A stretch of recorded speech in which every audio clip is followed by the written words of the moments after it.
Hi.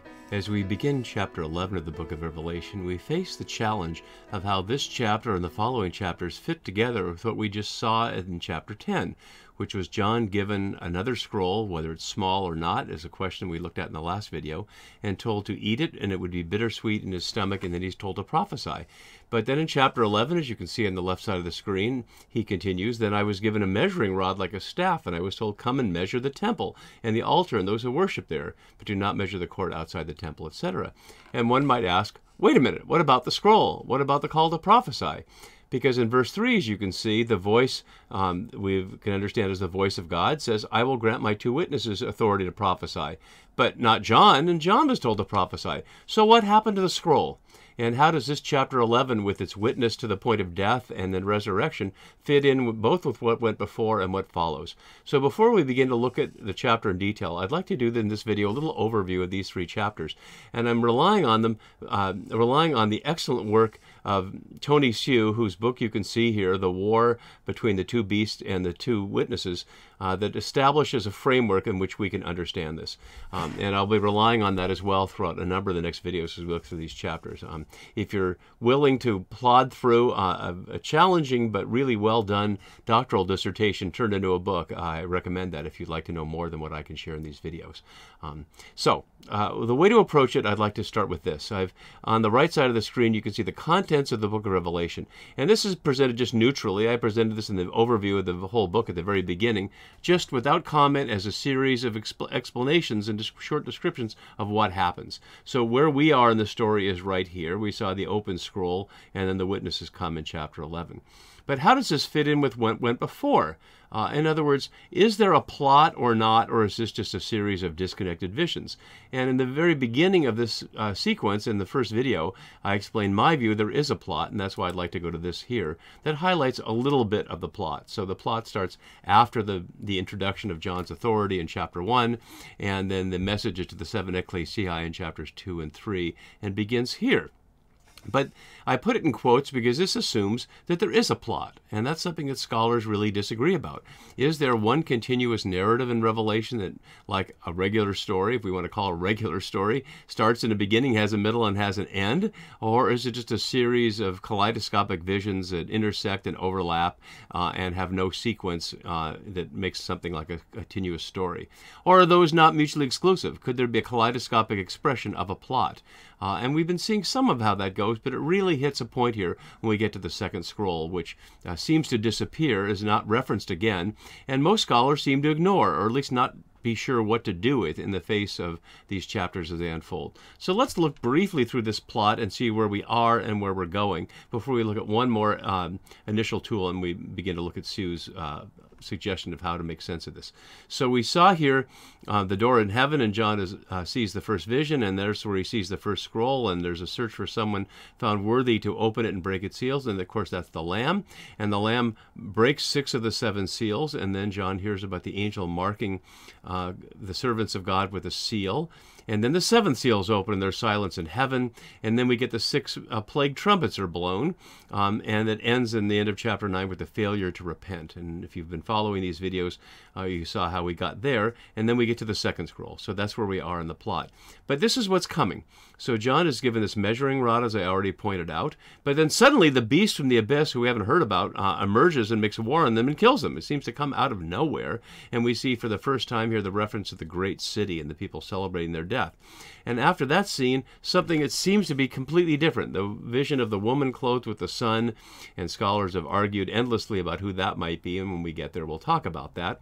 But she's chased by a dragon who seeks to devour the child, and there's all kinds of strange imagery there of the dragon chasing her.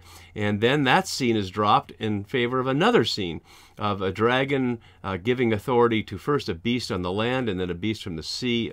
First a beast from the sea and then a beast from the land, and a demonic liturgy that concludes with the cry, "Who is like the beast and who can fight against it?" And then the chapter ends with the famous mystery of 666.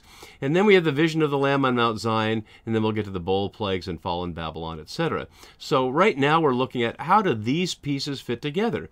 Is just a sequence of separate visions that aren't really connected, or is it a way to hold those together. To focus on this more simply, so we can really see this in the simplest way, I produced this here. So without any detail, here's what we have in terms of the sequence of symbols. For the first scroll, 7 seals, 7 trumpets, a first woe, another scroll, a second woe, woman clothed with the sun, the dragon and the 2 beasts, the lamb on Mount Zion, the 7 bowls, Babylon's fall, the final battle, New Jerusalem's descent, and the mystery of the third woe, which isn't narrated. And I've color-coded them to suggest certain ways they fit together. So in the green are the sequences of 3 sevens you see there. In the purple are the 2 scrolls. In the red is the power of the beast or the dragon and their fate. So the dragon and the 2 beasts in chapter 13, Babylon's fall in 17 and 18, and the final battle in chapters 19 and 20. The victories of the Lamb on Mount Zion and of God through the descent of New Jerusalem. And then these woes placed in between here, and a third one that's not named, even though we heard there would be 3 woes.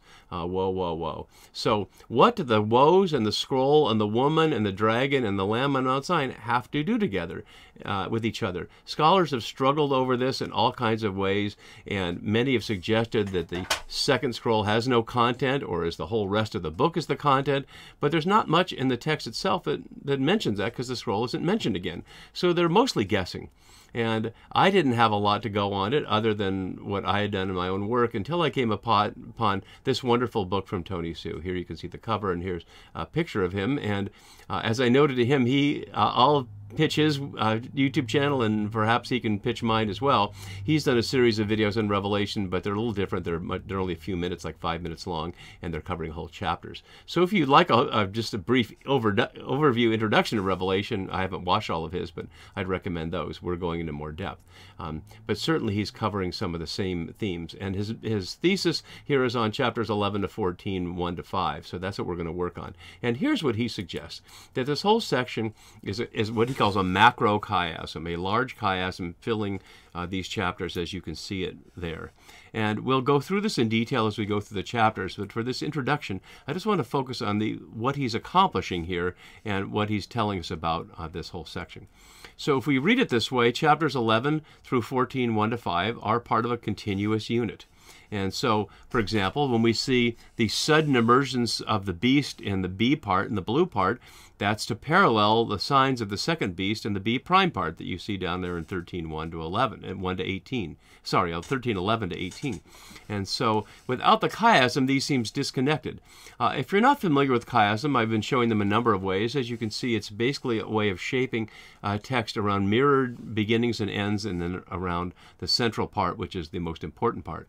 Many chiasms that we've seen are very simple, A, B, C, B, A, sometimes simply A, B, B, A without a separate center, and various levels. But he shows us up to the G level, comprising 3 chapters. And as we go through the chapters, we'll see a number of local chiasms. I've framed the E, F, and G parts there because you can see, of course, within the chiasm, they form their own A, B, C, B, A chiasm, if you will, marked here as E, F, G, F prime, and E prime. But we see that that unit from 12, in all of chapter 12, is also a chiastic unit. One of the things that Hsu points out, and I've pointed this out before, is that the chapters can be misleading. The chapters and verses are not part of the original text. They were added in the medieval era to help copyists, and the monasteries keep their places, and they made decisions based on who knows what criteria. They didn't leave records behind of why they broke chapters there. But those can be misleading. So as we see, the chiasm, unlike chapter 12, doesn't necessarily follow the chapter markers and is broken into other parts. So I just want to briefly go over what the sections are here, and then we'll go in the next video into the beginning of chapter 11. So we see that temple measured, and we get to the next video, the question of which temple is this? Is this a heavenly temple, the earthly temple in Jerusalem, etc.? But in the A prime part, it's clearly the Lamb is on Mount Zion, and Mount Zion is the location of the earthly temple. There's no sense that there's a heavenly Mount Zion there. So something about the actual temple in Jerusalem here, and as I'm going to suggest in the video, I'll suggest now, Hsu doesn't go there, but I'm using his to build on what my own work and others have also said, not just on his alone, that this is connected with the woes. That the fall of the first temple in the Babylonian exile is the first woe, the fall of the second temple under Roman occupation is the second woe, and the third woe is the ultimate fall of empire, which happens outside the frame of Revelation. Even though Babylon's fall is narrated as already done, fallen is Babylon, as we hear later in the book, the fulfillment of that in the real world. In other words, the actual collapse of human empire that interferes with the experience of the reign of God on earth as it is in the sky, as Jesus tells his disciples to pray, what we know as the Lord's Prayer, your kingdom come on earth as is in the sky, isn't yet fulfilled. So that third woe hasn't yet happened. At least that's my take on it here. But we'll get to that as we go. So this temple could well be the earthly temple, not as a future prediction, as part of the second scroll, that it's the time of Jesus and the time of the Roman destruction that's being faced there. We'll look at that more as we go. And then in the B parts, the signs of the two witnesses, Sue points out, are paralleled by the signs of the second beast, who's acting on behalf of the first beast, both empowered by the dragon. So just as the two witnesses are working for the Lamb, who is Jesus, who's empowered by God, so the anti-God here, I don't want to say anti-Christ because that brings up too many associations with that technical term, but those who are anti-God and anti-Jesus here similarly work on behalf of the first beast and produce signs. And so we'll see how in the main B part in chapter 11, I'm suggesting that expresses the new way of being that Jesus reveals in the place of the threats of punishment that we see in the trumpets that don't lead to repentance. The witness to the point of death and resurrection will lead some to give glory to God, as we'll see in the C part there. So moving into the C part, we see that death and resurrection of the witnesses, and that's paralleled in the C prime by the death of the saints. The resurrection of the saints isn't named there, but they're in heaven, if you will, so it's implied by that. So we'll see that's a parallel there. And then we'll see the chapter 11 ends with the call, with the proclamation, the kingdom of our God has come, and that will be paralleled by the kingdom of the beast in the D prime there, and the heavenly liturgy that we'll see there. Or, I'm sorry, the demonic liturgy we'll see there, where they cry, who is like the beast and who can fight against it? And that leads to the center part of the macro chiasm and the chiasm that takes place in chapter 12. And that really shows how the woman clothed with the sun, and that story is not a separate story just injected in there, and that chapter 11 is not, as many scholars call it, an interlude somehow between the trumpets and the bowls, and basically the scholars saying, we don't know what to do with this, so we'll call it an interlude. Sue breaks through all that and shows how it's all tightly connected here, and that chapter 12 fits well within that. And at the center of chapter 12, as you can see in the red part, is the war in heaven. And that's why his book is entitled The War Between the Beasts and the Witnesses, because this is the ongoing war. Not a physical war, but as we'll see, a war of words versus violence, or a war of witness versus empire, as we'll see.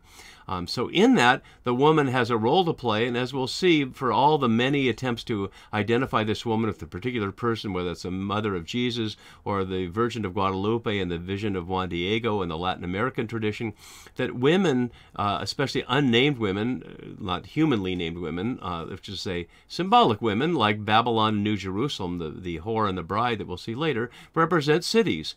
And so this woman also represents, if not a city, a community of Jesus' followers, as we'll see. So not about an individual woman.